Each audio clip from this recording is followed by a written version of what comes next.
ஒவ்வொரு ஆண்டும் தைப்பூச கொண்டாட்டத்தின் போது ஆலய வளாகங்களின் தூய்மையை பேணுவதில் ஆலய தரப்பினர் உட்பட குத்தகையாளர்கள் மற்றும் தன்னார்வ இயக்கங்களும் துப்புரவு பணிகளை மேற்கொள்வதில் இருந்து தவறியது இல்லை. அந்த வகையில் கொண்டாட்டத்திற்கு பின்னர் பத்துமலை திருத்தலத்தின் சுற்றுச்சூழல், தூய்மை மற்றும் துப்புரவு பணிகள் தொடர்பில் பிரணாம செய்திகள் கண்ணோட்டம் ஒன்றை மேற்கொண்டது.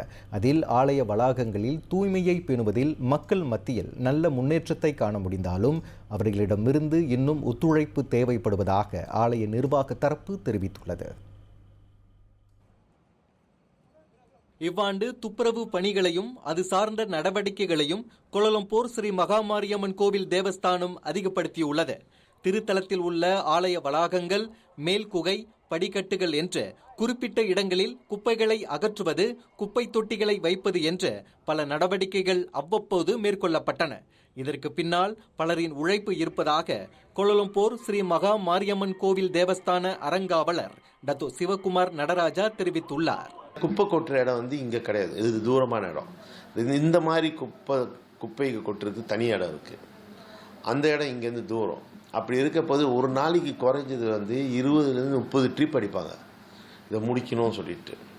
அது எங்களுக்கு நேரம் பத்தாது. ஏன்னா சில நேரத்தில் டிராஃபிக் ஜாம் இருக்குது, அதே நேரத்தில் பெரிய பெரிய ரோடிங்கள் வெளியாக இருக்க ஒரு டைமிங் இருக்குது. இந்த விஷயங்கள்லாம் இருக்குது. அது தைப்பூச காலத்தில் இன்னும் டாஃபாக இருக்கும், வெளியாக முடியாது. அப்படி இருக்க கட்டத்தில் தான் டெய்லி 20லேருந்து 30 ட்ரிப்பு அடிச்சுட்டு அதை கிளியர் பண்ணிகிட்டே இருக்கணும். கடந்த ஆண்டுகளோடு ஒப்பிடுகையில் மக்கள் தூய்மையை அதிகம் கடைபிடித்திருக்கின்றனர் என்பதை மறுக்க முடியாது.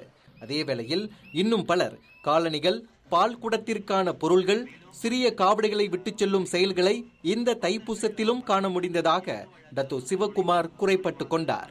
இதனிடையே துப்புரவு பணியில் ஈடுபட்டிருப்பவர்களுக்கு மக்கள் ஒத்துழைப்பு வழங்க வேண்டும் என்றும் கேட்டுக்கொண்ட அவர் அதற்கான காரணத்தையும் விளக்கினார். பார்த்தனும் அது சுத்தமாக இருக்குன்னு சொல்கிறாங்க, அது சுத்தமாக இருக்குது, நல்லா சுத்தம் பண்ணியிருக்காங்க சொல்லி. ஆனால் எவ்வளோ கஷ்டப்பட்டுருக்கோன்னு சொல்லிட்டு அதனால் எவ்வளோ பேர் ஒத்துழைச்சிருக்காங்க, எவ்வளோ பேர்கிட்ட நம்ம வேலை செய்கிறவங்க பேசி வாங்கியிருப்பாங்க. குப்பையை எடுத்துகிட்டு போகும்போது அந்த ஒரு நேரத்தில் போகும்போது கூட்டமாக இருக்கும். அந்த குப்பை தோம்பை எடுத்துகிட்டு போகும்போது அந்த வேலைக்காரங்களை அவங்க திட்டுறாங்க, இப்போ ஏன் எடுக்கிற கூட்டமாக இருக்குது அதையும் திட்டுறாங்க. அப்படி இருக்க கட்டத்தில் என்னதான் செய்கிறது, அவங்க சரி நம்ம சுத்தம் பண்ணணும் சொல்லி ஒரு எண்ணத்தில் செய்கிறாங்க. அதே மாதிரி இங்கே இருக்க கடைக்காரங்களாக எடுத்தீங்கன்னா சில பேர் நல்லா ஒத்துழைப்பாங்க. எனவே அடுத்தடுத்து வரும் தைப்பூச காலகட்டங்களிலும் மக்கள் தொடர்ந்து தூய்மையை கடைபிடித்து வந்தால் ஆலய வளாகத்தில் பெரிய அளவிலான தூய்மையை காண முடியும் என்று அவர் நம்பிக்கை தெரிவித்தார். மற்றொரு நிலவரத்தில் தைப்பூசத்தின் போது ஆலய வளாகங்கள் தூய்மையாக இருப்பதற்கு தன்னார்வ இயக்கங்களும் முக்கிய காரணம். அந்த வகையில் இவ்வாண்டு சில இடங்களில், குறிப்பாக ஆற்றங்கரையில் குப்பைகள் குறைவாக இருந்ததை காண முடிந்ததாக கிளீன் தைப்பூசம் அமைப்பின் தோற்றுனர் விக்னேஸ்வரன் கலியபெருமாள் தெரிவித்தார். அதோடு தூய்மையை கடைபிடிப்பதில் மக்களிடம் நல்ல மாற்றத்தை காண முடிந்ததாகவும் தன்னார்வலர்களாக கலந்து கொண்டு துப்புரவு பணியில் ஈடுபட்டதாகவும் அவர் குறிப்பிட்டார். சிறுவர்கள் நிறைய பேர், பெற்றோர்கள் தங்களுடைய குழந்தைகளை கொண்டு இந்த இயக்கத்தில் இணைச்சிக்கிட்டு பயணிக்கிறது ஒரு மிகப்பெரிய நம்பிக்கை ஊட்டுற விஷயமா நான் பார்க்குறேன். ஏன்னா இந்த சிறுவர்களுக்கு இந்த தூய்மையோடைய தத்துவத்தை நம்ம புரிய வச்சிட்டோம்னா வருங்காலங்களில் இந்த கிளீன் தைப்பூசம் அப்படின்ற ஒரு இயக்கமே தேவைப்படாமல் போயிடும். அதை நோக்கி நம்ம எல்லாருமே பயணிப்போம். மக்கள் திரளாக கூடும் இடத்தை தூய்மையாக வைத்துக் கொள்வது என்பது ஒவ்வொருவரின் கடமையாகும் என்றும் தூய்மையை பேண முயற்சி செய்வோம் என்றும் விக்னேஸ்வரன் அறிவுறுத்தினார்.